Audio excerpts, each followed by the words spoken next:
I'd come to inquire whether you had picked some money from my table. How dare you accuse me of stealing your money? You want to call me a thief? Pardon me, dear Sani. I feel you're paying through the song. You must be hurt. What do you know about pain? Have you ever been hurt before? Righteousness guards home. His ways are blameless, but sin overthrows the wicked.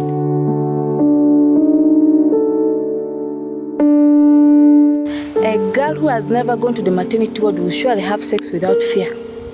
Can you imagine just yesterday, CANDIA tried to rape Dijaru in the bush while she was collecting firewood? Hey! I've got a lot of news of your story, and I've connected your job in the city. Thank you very much for all your efforts. It's my pleasure to make you happy. I can't wait to travel to the city on Friday. My heart will go with you. Mama! Mama! CANDIA is leaving this village. What? For our city. This Friday. How? This can't be. Please. No. He's What a has he thief. done? He stole my money. You see now? I don't know anything about this, sir. Please. We are going. CANDIA has become a thief. Not even a thief only. He is even a witch. Jesus.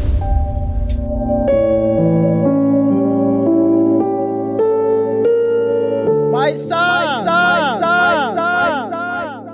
You are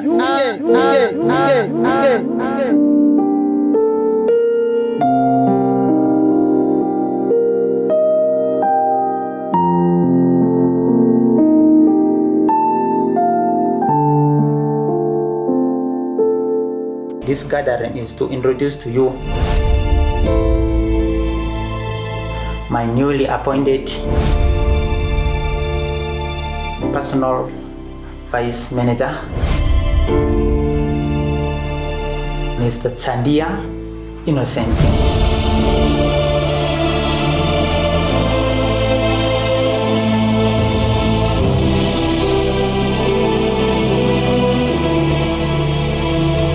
Tell me, how is the village? Everything is fine, but only your stepmom. Half of her body has been paralyzed. Life is really vanity.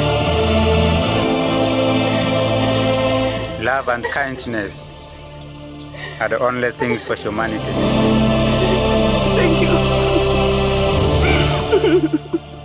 Thank you very much. Thank you.